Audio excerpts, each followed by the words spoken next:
Fala, torcida vascaína, Felipe Tiru de volta na área e hoje eu não posso falar de outra coisa que não repercutir aí a entrevista de ontem do Paulo Brax pro Globo Esporte, não é mesmo?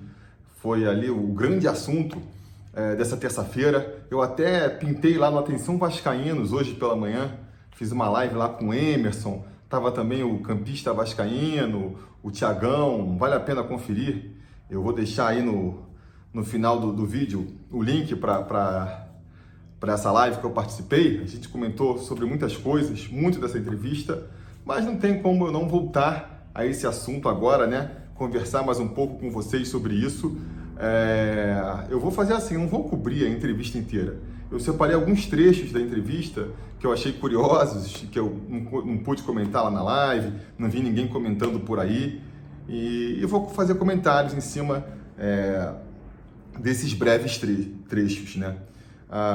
O primeiro trecho vem logo no começo da reportagem, até mesmo antes da entrevista, né? É um inserto, né? Como é que se fala? Eles tiraram lá do meio da entrevista para botar na cabeça da matéria, que é ele falando assim: o problema maior não foi a falta de autonomia, foi a transparência do processo, sobretudo de contratações de atletas, e a fluidez desse processo. Se tivessem sido apresentadas as regras e diretrizes desde o início do trabalho, não haveria perda de tempo. Eu achei curioso, isso aqui é mais um comentário reforçando, né, aquela estratégia da 777, do tal dos 10 dias de análise e tudo mais, mas um agravante, né, uma coisa que ele acrescenta aqui nessa frase é que ele não sabia disso. Foi uma metodologia que foi apresentada no decorrer do processo. Ele dá a entender que ele tinha autonomia, ele escolheu os jogadores, mas quando foi contratar, aí a 777 falou: opa, peraí, esqueci de comentar uma coisa. Agora a gente precisa de 10 dias para analisar. Achei curioso, mas enfim, já comentei bastante disso, comentei lá na live do Atenção Vascaínos, inclusive, em outras oportunidades, aqui num vídeo recente essa semana, de que, cara, isso não faz nenhum sentido. Isso é uma coisa que a 777 precisa rever imediatamente. Não faz o menor sentido você ficar pedindo 10 dias na hora de fechar com os atletas, porque agora a gente vai avaliar e ver se vale a pena ou não. Isso tem que ser revisto o quanto antes.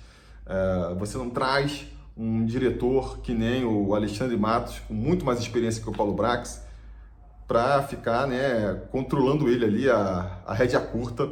Isso não faz o menor sentido. Outra coisa que eu achei curiosa foi, ele comentou aquele lance da entrevista, né, da forma como ele saiu, que ele foi pego de surpresa, que num dia ele estava lá dando a coletiva e no outro foi anunciado. Falou até que não tem nada disso, né? Teve aquele meme de que o Ramon Dias e o Emiliano já sabiam e olharam entre si quando ele falou. Enfim, ele comentou assim, ó: me direcionaram para a coletiva junto do Ramon, onde falei do planejamento para 2024. E, cara, o que eu acho estranho aqui, né? O truco da informação é esse me direcionaram. Eu nem acho que o Ramon e o Emiliano já sabiam que ele não ia ficar, não acho que chega a tanto, não. Mas claramente eles estavam constrangidos. A gente acompanhou essa live, eu estava até lá, a entrevista, né? Eu estava na live do Portão 9, logo depois da nossa confirmação, todo mundo empolgado. A gente foi assistir essa coletiva e aí liga lá e de repente aparece o Paulo Brax, cara, nada a ver, assim. E aí já tira totalmente o foco do jogo em si, da permanência, do trabalho do Ramon, e a galera vai toda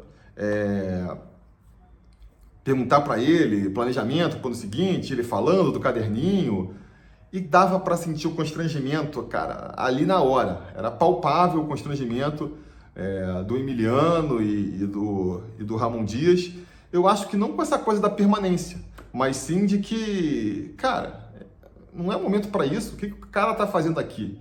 Então eu acho que apesar dele ter falado que ele foi conduzido lá, né, me encaminharam, cara, eu acho que ele que forçou a barra para entrar, para já tentar cavar, já sabia, né, que a coisa não estava boa para ele tentou forçar uma barra ali para ser colocado no planejamento e tentando forçar ali uma intimidade que aparentemente não existe com o Ramon. Ficou muito falso, a galera percebeu. Até na hora a gente ficou assim, né? Assumiu que ele ia ficar, porque ele falava como se não houvesse dúvida disso. Até o burburinho na hora foi, cara, será que o Ramon então vai sair? Porque ele tá... Era pro momento para ele estar feliz, ele tá claramente, né, desconfortável. E também falou, não sei se vou ficar, ficou aquele papinho, né? E no final, me pareceu que era só uma grande forçação do Paulo Brax. E por mais que ele diga aqui que direcionaram ele para essa coletiva, eu acho que não, galera. Eu acho que não.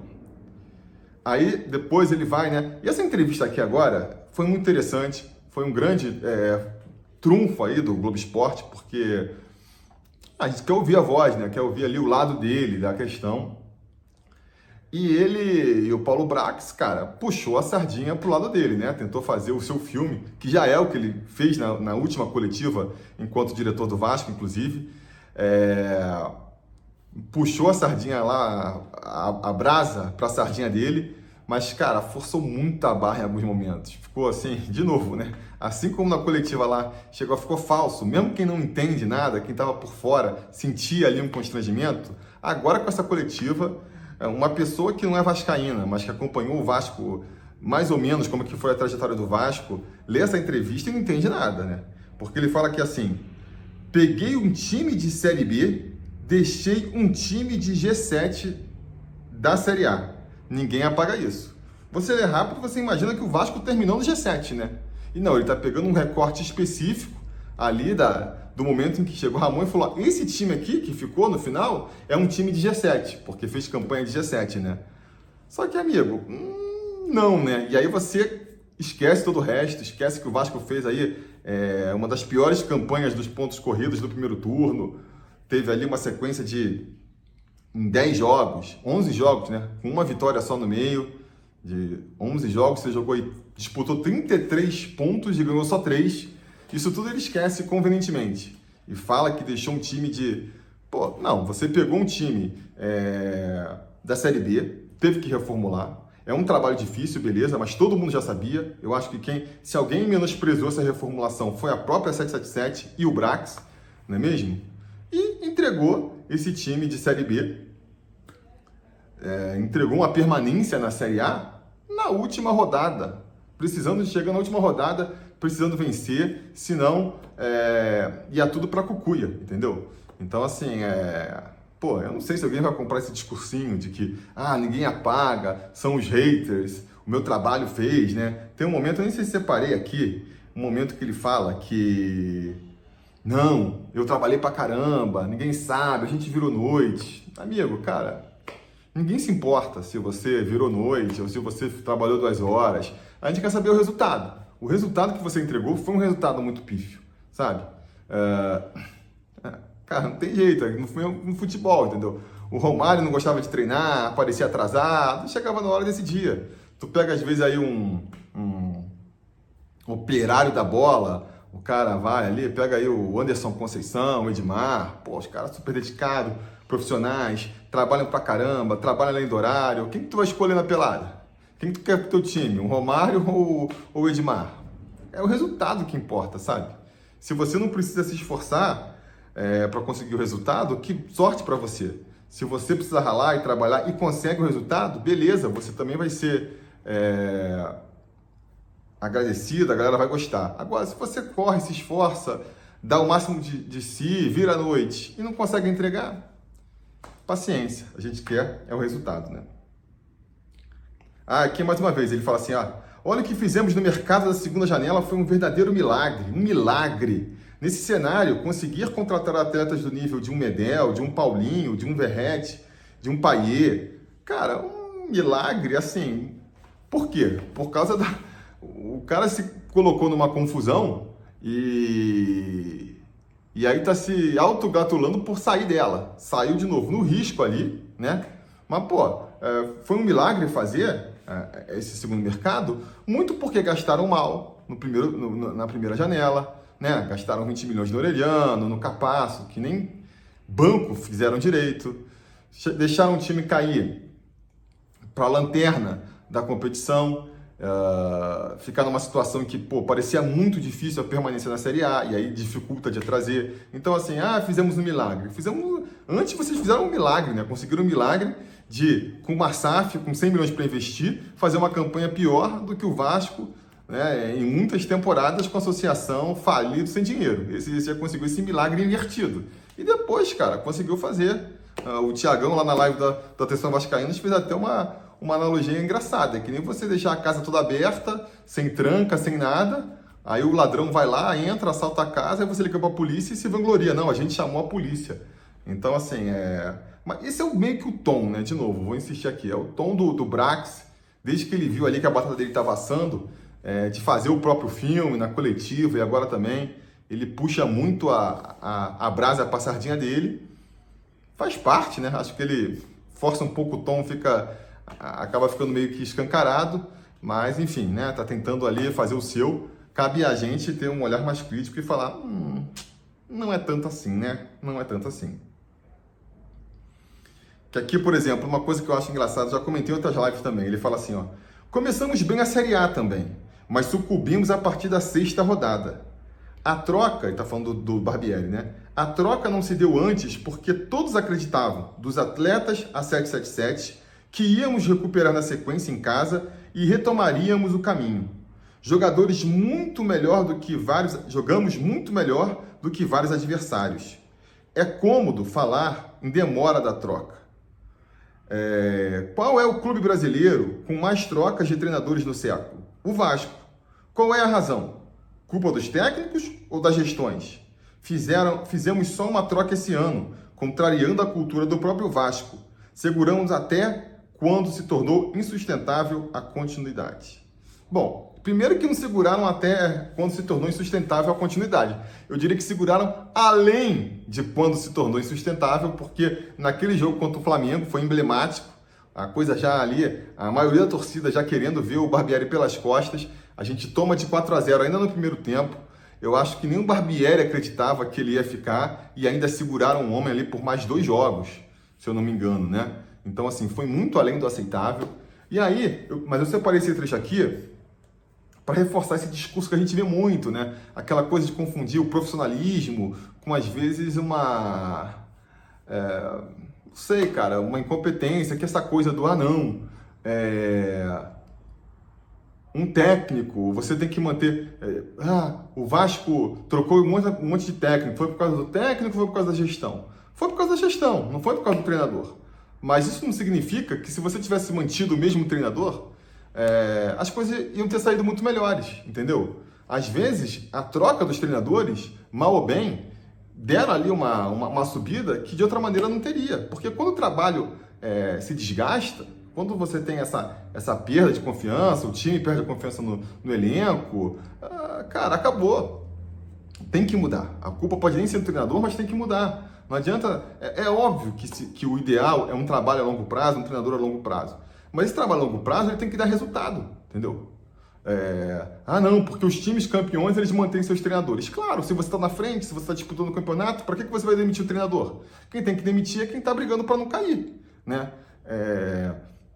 Então, faltou essa percepção. Esse foi um dos problemas da SAF. A gente confiava que ia virar. Tá, mas vai ficar confiando quanto tempo? Ele fala, essa segunda fase que começou na 6ª rodada e foi terminar na 19ª. Porra, 13 rodadas? Você demorou 13 rodadas para perceber que não vai dar, a gente vai ter que mudar? Pô, demorou tempo demais, cara. Demorou tempo demais.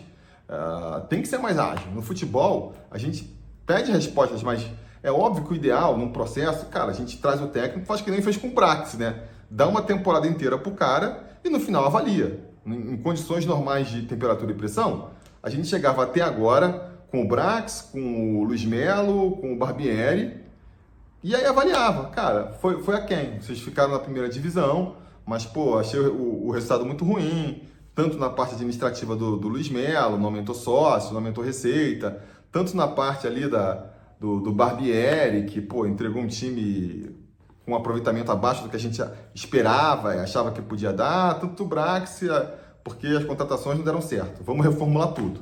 Seria ótimo se pudesse ser assim.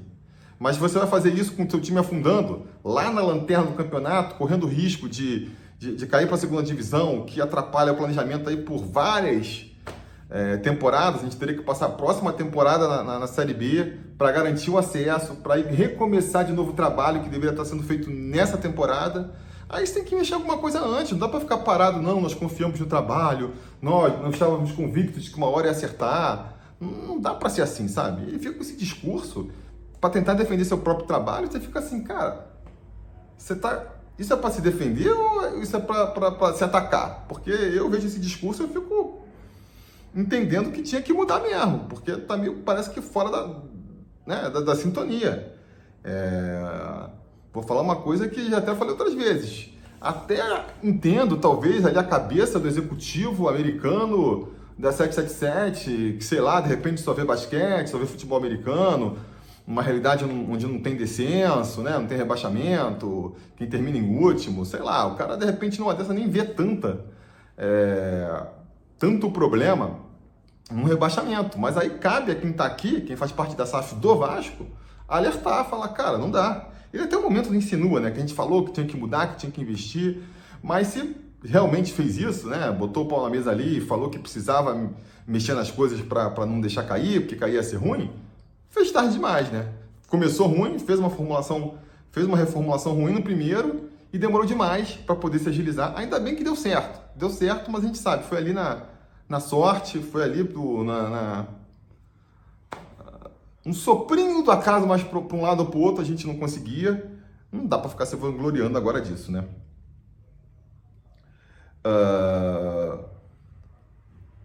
Já separei aqui essa parte que eu tinha comentado, né? Ele falou assim, a segunda, de maio a agosto, sim, concordo, foi muito mal. Nosso calvário foi da sexta até a 19ª rodada e precisa ser falado da interdição de São Januário, único clube do Brasil a ficar 3 meses sem casa.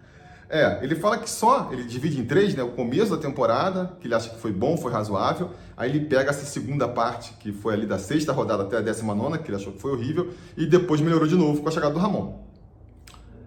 Ele exclui que eu achei que foi menos do que razoável, tá? Essa primeira parte que ele bota como razoável, porque nessa primeira parte está a nossa eliminação da Copa do Brasil, que eu acho que impactou diretamente nos planos da temporada, porque a Copa do Brasil paga muito bem a premiação, cada fase que você passa. A gente cai ainda na primeira fase e isso atrapalha demais.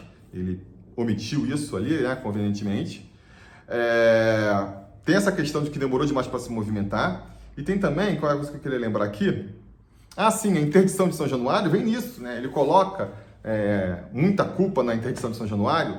Teve uma parte que a gente sabe, é uma perseguição política mesmo, né? Aquela coisa do Ministério Público Estadual interditando São Januário além da condenação que a gente já tinha recebido da CBF, realmente houve, mas tudo isso aconteceu, o motivo, né, para o pessoal implicar com o Vasco, foi um motivo completamente previsível. Foi completamente previsível, que foi ali aquele jogo contra o Goiás, todo vascaíno já sabia que ia dar merda. A gente já tinha passado por aquela derrota pro Flamengo, que foi ali a gota d'água para toda a torcida. Ainda vai jogar contra o Internacional, perde de novo. E a gente sabia, cara, todo mundo sabia que aquele jogo ali, com o Barbieri de técnico, contra o Goiás em casa, qualquer outro resultado que não a vitória, ia dar merda. Então, no mínimo, tinha que mudar de estádio, tinha que jogar em outro lugar, sei lá, inventa de jogar com o portão fechado naquele jogo, porque, primeiro, a torcida estava implicando, não apoiou nada, não ajudou, e segundo, a gente sabia que se perdesse como perdeu, ia ter quebra-quebra, ia ter interdição, a gente não tem a boa vontade, né, da CBF, nem dos poderes públicos, e foi o que aconteceu. Então, mal ou bem, a direção, a não mudar os planos, a não se adaptar, meio que buscou isso também. E agora fica usando isso aí como um bengala para justificar o mau desempenho. E finalmente, a última parte que eu separei aqui, até porque o vídeo está ficando bem longo, ele fala assim, investimos 100 milhões de reais, mas arrecadamos mais de 100 milhões. As vendas de Andrei, Pedro Raul, Egnaldo e Palácios renderam muito mais do que foi investido no início do ano. Que bom, fico feliz. Ele está se vangloriando aí das vendas.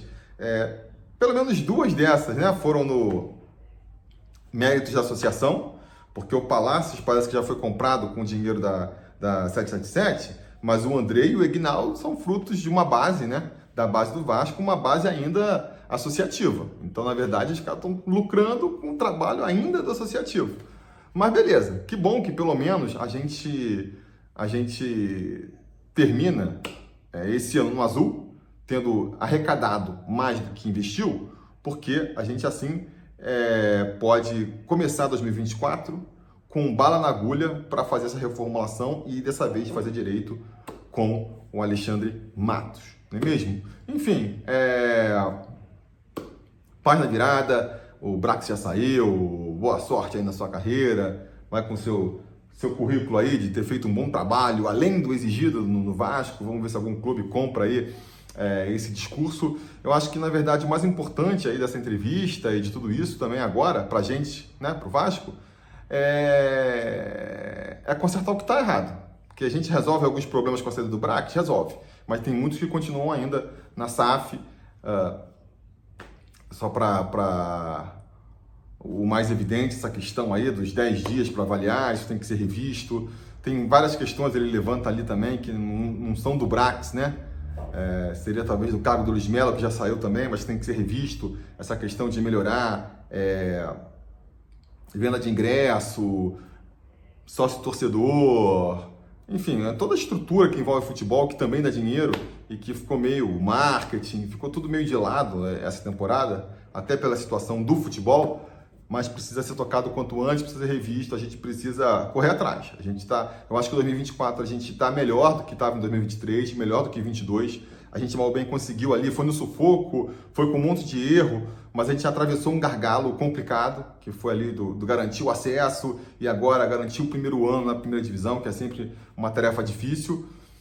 A gente então tem um horizonte mais aberto agora, mas a gente está atrás, a gente precisa correr atrás ainda de outros clubes que estão lá na ponta, né? Estou falando de Flamengo, Palmeiras, Atlético Mineiro, esses aí vai ser os últimos que a gente alcança, né? Mas outros, né? Ali de meio de tabela, Grêmio, Fluminense, Inter, Corinthians, São Paulo, são clubes que estão mais perto da nossa realidade, mas a gente ainda tem que alcançar. Então é muito trabalho para fazer, temos que correr atrás, vamos cobrar e vamos torcer para que 2024, ao invés de 2023, seja um ano de muito mais acertos do que de erros. Beleza? Deixa nos comentários a opinião de vocês. Vou deixar de novo aqui no final o link para vocês verem a live lá na Atenção Vascaína, 1h30 falando disso aí, de tudo mais. E se tudo der certo, nada der errado, amanhã a gente volta com mais um vídeo aqui no canal. Beleza? Tá combinado? Então tá combinado. A gente vai se falando.